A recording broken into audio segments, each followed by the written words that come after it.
I used to think betrayal came from strangers, thieves in the night, backstabbers at work. But I never imagined it would come from the woman who gave me life. My own mother robbed me blind. And the worst part? She thought I'd stay silent. She thought blood would keep me chained. But not this time. I'm Rowan. 25. I've spent my whole life being the shadow child in a family built on favorites. My younger sister, Lila, she was the sun. Everything revolved around her. Private schools, her first car wrapped in a bow at 16, tuition covered in full. Meanwhile, I was bagging groceries and working night shifts just to afford used textbooks. And you know what everyone said? Rowan, it'll build character. Yeah, character. That's just code for neglect. I thought I was used to it. I thought I could survive being invisible.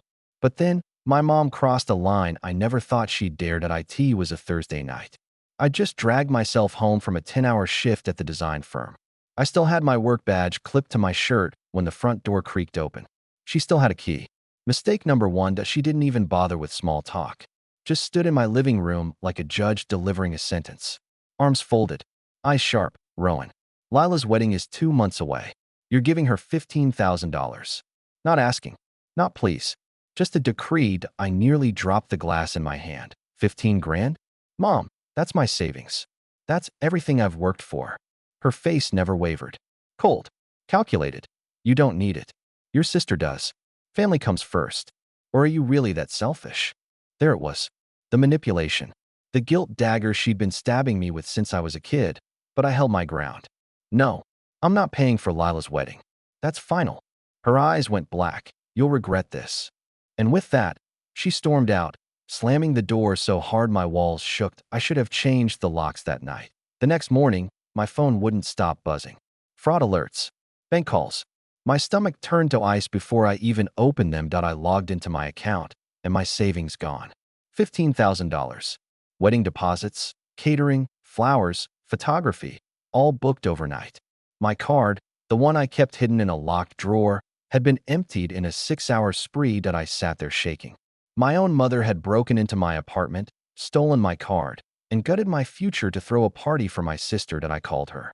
My hands were trembling so badly, I almost dropped the phone. She answered cheerful, like she hadn't just committed a felony. Morning, sweetheart. Have you calmed down yet? I didn't even let her finish. You stole my credit card. Silence. Then that mocking tone she'd perfected. Oh, don't be dramatic. I didn't steal. I handled things. You'll thank me when you see how beautiful the wedding is. I wanted to scream. Instead, I said, you have 24 hours to return every cent, or I file a police report. She laughed. What are you going to do, Rowan? Call the cops on your own mother? Yes, exactly that. I reported the fraud. Then I called my dad, the man who'd left my mom years ago after discovering she'd been siphoning money out of his accounts. He told me something that changed everything. My grandfather's estate had a hidden clause. Any family member convicted of financial crimes against another relative forfeited their entire inheritance. Mom's share? $180,000. Lila's? 45. And guess who the backup trustee was? Me. Suddenly, it wasn't just about 15,000. It was about justice. About finally putting an end to a lifetime of manipulation. Detectives got involved.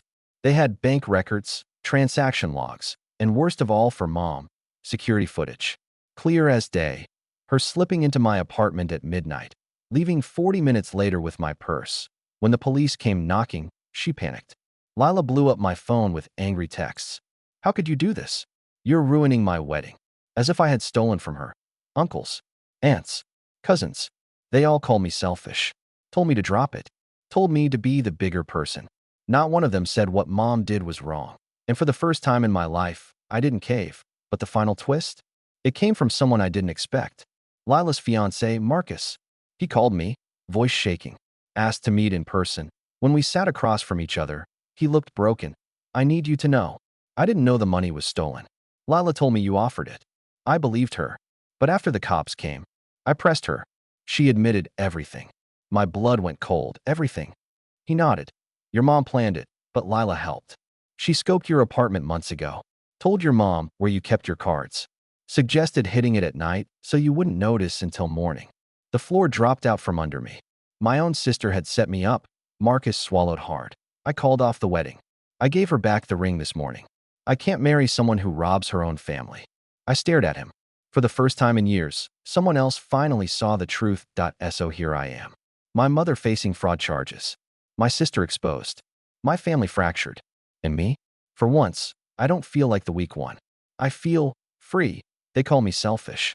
But if protecting yourself from people who prey on your kindness is selfish, then maybe selfish isn't such a bad word.